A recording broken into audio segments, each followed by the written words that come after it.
حاضرین نظر شان، اللہ تبارک و تعالیٰ کا کروڑا احسان، جس خداوند قدوس نے ہم سب کو آج کے عظیم الشان دن میں اپنے گھر میں آنے کی توفیق عطا فرمائی۔ اللہ تبارک و تعالیٰ کا کروڑا فضل ہمارے اس مدرسہ سے الحمدللہ تعالیٰ ایک اور بچے نے قرآن کریم مکمل حفظ کر لیا ہے۔ یہ پہلے حافظ محمد فیضان نے قرآن پاک حفظ کیا تھا، یہ ان کا چھوٹا بھائی ہے، اس نے آج الحمدللہ قرآن پاک مکمل کیا ہے۔ ہم مبارکباد پیش کرتے ہیں جناب چودھری محمد شہباز صاحب کو۔ اللہ تبارک و تعالی نے انہیں 2 بچے حافظ قرآن عطا فرمائے۔ یہ خوش نصیبی ہے والدین کی جو اپنے بچوں کو اس راہ پر لگاتے ہیں۔ پوری دنیا کے اندر یہ اصول ہے، جب کوئی بچہ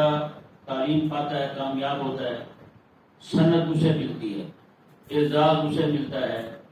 لیکن خالق اور مالک کا فضل دیکھیں اور اس کے قرآن کی عظمت اور شان دیکھیں۔ میرے کریم آقا صلی اللہ علیہ وسلم نے ارشاد فرمایا کہ جب قیامت کے دن قرآن کا حافظ آئے گا، اللہ تبارک و تعالی اس قرآن کے حافظ کی برکت سے اس کے والدین کو سونے کا تاج پہنائے گا۔ یہ میدان محشر میں پہنایا جائے گا، یعنی میدان محشر میں حافظ قرآن کو تاج پہنایا جائے گا، حافظ قرآن کے والدین کو یعنی سونے کا تاج پہنایا جائے گا، اور حافظ قرآن کو کہا جائے گا قیامت کے دن کہ قرآن کی آیات مبارکہ جو ہیں وہ پڑھتا جا اور جنت کے درجے چڑھتا جا۔ درجہ سیڑھی کو کہتے ہیں، فرمایا کہ وہ درجے چڑھتا جا، میں جہاں پر قرآن کریم کی تو آخری آیت مبارکہ پڑھے گا نا وہی مقام دے رہا ہوگا۔ اندازہ لگائیں، یہ اللہ تبارک و تعالی نے عظمت و شان اور مقام رکھا ہے حافظ قرآن کے لیے۔ اور کریم آقا صلی اللہ علیہ وسلم نے اعزاز کیا دیا قرآن کے حافظ کو، یہ حدیث پاک سماعت فرمائیں۔ احد کے اندر جب صحابہ کرام علیہ رضوان شہید ہوئے تو کریم آقا صلی اللہ تعالی علیہ وسلم خود تدفین فرمانے لگے، خود دفن کرنے لگے۔ آقا علیہ السلام قبر میں کھڑے ہوئے اور آقا علیہ السلام فرما رہے ہیں کہ پہلے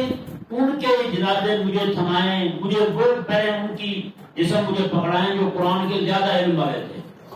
جن کو قرآن زیادہ یاد تھا۔ یعنی کریم آقا صلی اللہ علیہ وسلم ان کی تدفین فرما رہے ہیں، اور پہلے جن کی تدفین ہو رہی ہے قرآن پاک کے حافظ کی۔ میں پہلے قرآن کا حافظ، جتنا اسے قرآن زیادہ آتا ہوگا اتنا اس کو پہلے کریم آقا صلی اللہ علیہ وسلم نوازیں گے۔ اور یہ حدیث پاک دیکھیں کہ کریم آقا صلی اللہ علیہ وسلم، یہ قرآن کریم جو ہے نا، یہ کتابی صورت میں ہمارے پاس جو موجود ہے، حفاظت کا ذمہ تو اللہ تعالیٰ نے لیا حقیقتاً، لیکن اس کے اللہ تعالیٰ نے کچھ اسباب بھی مقرر فرمائے، کچھ سبب بھی ہیں جن کے ذریعے سے قرآن پاک میں محفوظ رہنا اور قیامت تک محفوظ رہنا۔ وہ بھی ایک حفاظ کرام کی شہادت تھی، قرآن کے حافظوں کی شہادت۔ 1200 صحابہ کرام علیہ رضوان جنگ یمامہ میں شہید ہوتے ہیں، ان 1200 میں 700 صحابہ وہ تھے جو قرآن کے حافظ تھے۔ 700 صحابہ قرآن کے حافظ تھے، وہ شہید ہوتے ہیں۔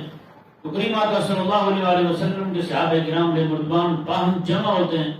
جمع ہو کے یہ مشورہ کرتے ہیں کہ جہاد کے اندر، جنگوں کے اندر یوں ہی قرآن کے حافظ شہید ہوتے جائیں گے تو کہیں یہ نہ ہو کہ ہم قرآن کھو بیٹھیں، قرآن کریم کو کتابی صورت میں جمع کیا جانا چاہیے۔ تو بعد میں پھر حضرت سیدنا امیر المومنین خلیفہ بلا فصل حضرت ابوبکر صدیق رضی اللہ تعالیٰ عنہ،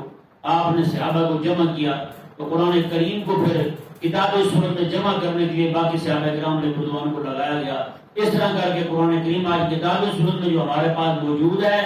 یہ بھی قرآن کے حافظوں کی برکت سے ہے۔ ہاں، قرآن کے حافظوں کی برکت سے۔ یہ میں نے پہلے بتا دیا کہ حقیقت میں حفاظت کرنے والا رب ہے،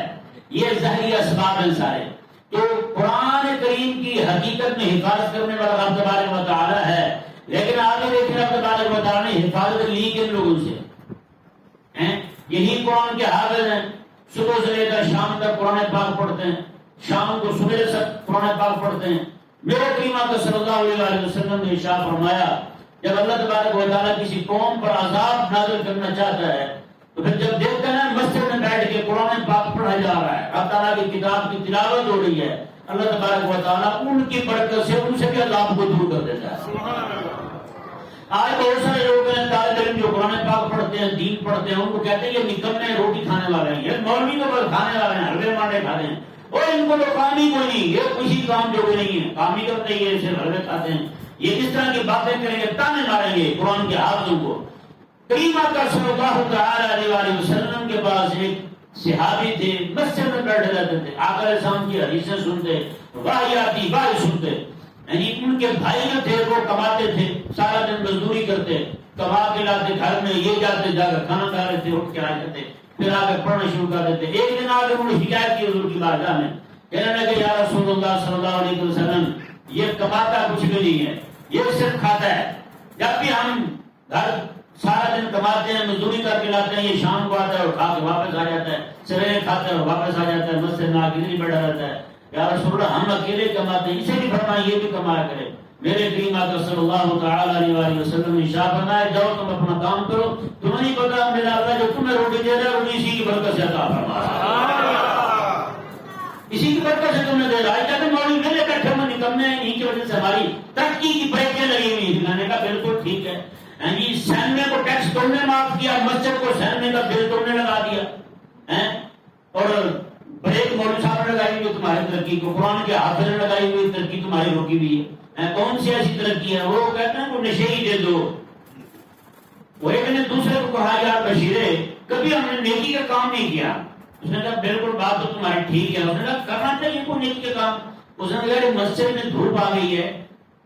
مسجد میں دھوپ آ گئی ہے، ذرا اسے دھکا لگا کے چھاؤں میں کر دیتے ہیں۔ نشے ہی جو تھے بیچارے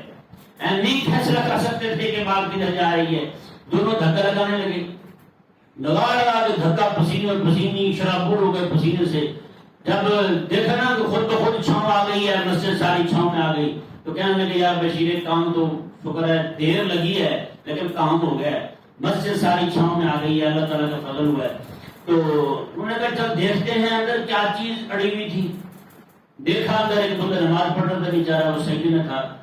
اسے پکڑ کے مارنے لگے۔ اس نے کہا خدا ہدایت دے تجھے، ہم باہر زور لگا رہے ہیں، تو اندر بریکیں دبی ہوئی تھی اس کی، تو سجدے میں پڑا ہوا تھا، تیری وجہ سے ساری مسجد جو ہے نا وہ وزنی ہو گئی تھی، اتنا ہمارا وقت لگ گیا ہے۔ تو بھائی خدا کے لیے اس نمازی نے بریکیں نہیں لگائی تھی؟ یہ نشئی جو ہے وہ تو کہہ سکتے ہیں کہ نمازی نے بریک لگائی تھی، اسی طرح نشئی تو کہہ سکتے ہیں کہ قرآن کا حافظ بریک لگا کے بیٹھا ہے تمہاری ترقی کو۔ چہار قسم کی طبیعت کا بندہ تو کہہ سکتا ہے کہ مولوی کی وجہ سے بریک لگی ہوئی ہے، وگرنہ کوئی سمجھدار دنا بندہ یہ نہیں کہہ سکتا۔ اب بتائیں جی جب مولوی کی وجہ سے بریک لگی ہوئی ہے ترقی کو، پھر مولوی کو یاد کہتے ہیں 10 بچے بیٹھے ہمارے گھر میں قرآن پڑھے برکت ہو جائے، میں نے کہا اسی نے تو بریک لگائی ہوئی ہے، وہ اگر کیسے تمہارا کلچ پلیٹ ٹھیک کرے گا، تمہاری برکت جو ہے تمہارے اندر نظر ہونا شروع ہو جائے گی۔ تو یہ ماننا پڑے گا کہ ایسی باتیں کرنے والے نفاق کا شکار ہیں۔ حقیقت کے اندر میرا اللہ تبارک و تعالیٰ جسے بھی عطا فرماتا ہے اپنے قرآن کے صدقے میں عطا فرماتا ہے، یہ فیصلہ ہے۔ میرے کریم آقا صلی اللہ علیہ وسلم نے ارشاد فرمایا جب کہ اللہ تبارک و تعالیٰ تم پر بارش برساتا ہے، انہی کمزوروں کی وجہ سے بارش برساتا ہے، انہی کی وجہ سے بارش برساتا ہے، تمہیں روٹی دیتا ہے، انہی کی وجہ سے عطا فرماتا ہے۔ یہ میرے کریم آقا صلی اللہ علیہ وسلم کا واضح طور پر فرمان شریف موجود ہے۔ لہذا ایسی باتیں کرنا قرآن کے حافظ کے بارے میں، دین کے عالم کے بارے میں، اور دین کی وجہ سے ساری بریک لگی ہوئی ہے، ان کی وجہ سے ہماری روٹی نہیں کھل رہی، بھائی خدا کے لیے ان بیچاروں نے کوئی تمہاری روٹی بند نہیں کی، انہوں نے تمہارے پیٹ پہ لاگ نہیں ماری، تم اپنی حرکتیں ٹھیک کر لو۔ بے دینوں کو تم نے سر پہ مسلط کیا ہوا ہے، جو لچے کمینے قسم کی طبیعت کے حکمران ہیں وہ تم نے نافذ اپنے اوپر مسلط کیے ہوئے ہیں، اور تانا دیتے تم کسی اور کو، یہ بات غلط ہے۔ تو پیارے بہن بھائیو، قرآن کریم جو ہے نا رب تبارک و تعالیٰ کا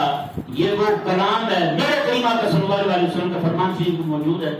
فرمایا میرے کریم آقا صلی اللہ علیہ وسلم نے حافظ قرآن جو ہے نا، حافظ قرآن میں اسے مٹی نہیں کھا سکتی، قبر میں جائے گا اس کا جسم محفوظ رہے گا، یہ حضور فرماتے ہیں۔ ہاں تو یہ قرآن کے حافظ ہوتے ہیں، اللہ اکبر کبیرہ۔ حضرت سیدنا آدم بن نوری رحمہ اللہ، آپ قرآن کریم پڑھ رہے ہیں، کچھ لوگ جو ہیں وہ سفر پہ جا رہے تھے اپنے شیخ کے پاس ملنے کے لیے، راستے میں آئے تو دیکھا حضرت شیخ آدم بن نوری رحمہ اللہ قرآن کریم پڑھ رہے ہیں، بیٹھ گئے وہی قرآن سننے، انہوں نے کہا یار سنتے ہیں ان سے قرآن، بیٹھ گئے قرآن پاک پڑھنے لگے۔ حضرت شیخ آدم بن نوری رحمہ اللہ قرآن کریم ایسا پڑھ رہے ہیں، ایسا قرآن پڑھ رہے ہیں کہ وہ سننے جو آئے تھے بندے سنتے سنتے